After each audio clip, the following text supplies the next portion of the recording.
Yeah, my character's name is Angel. Well, he starts off as Angel and then becomes Archangel, or the Angel of Death, after he's transformed by Apocalypse. When Apocalypse approaches him, he's physically weak. His main power, his wings, have been virtually, they've been crippled. He's crippled.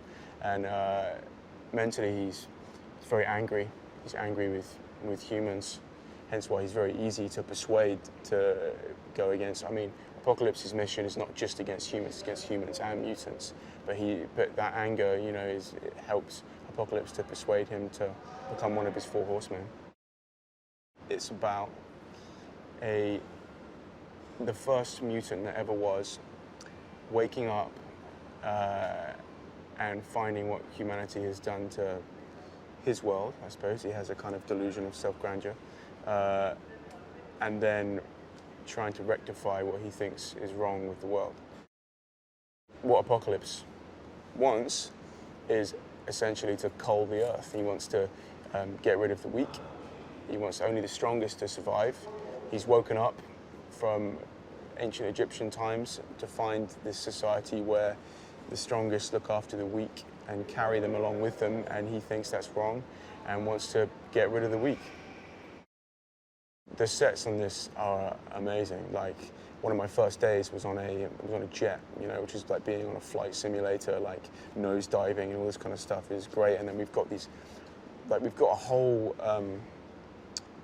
modern day destructed Cairo, which is just incredible. Just these, I think I saw a car cut in half. I was like, whoa, first time I've ever seen that. So yeah, these big grand sets to match what is a grand story of a huge scale.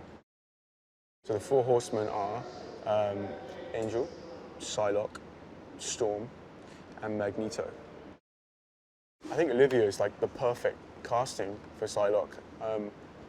I'm sure the fans must agree, because in the comics she's got that kind of, that sexy quality, the purple, the hair, the blades, and Olivia's great. She's great fun. She's great to work with, and she's, really is just a great actress. So yeah, and she's great with the swords as well.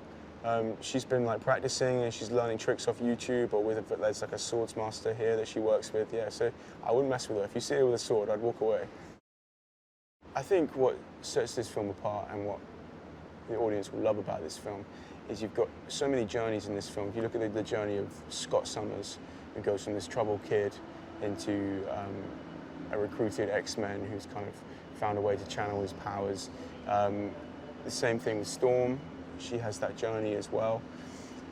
I mean, but aside from those points, aside from those great arcs of storyline, you've also got these epic battle sequences, this supervillain in Apocalypse. I think this movie ticks all the boxes.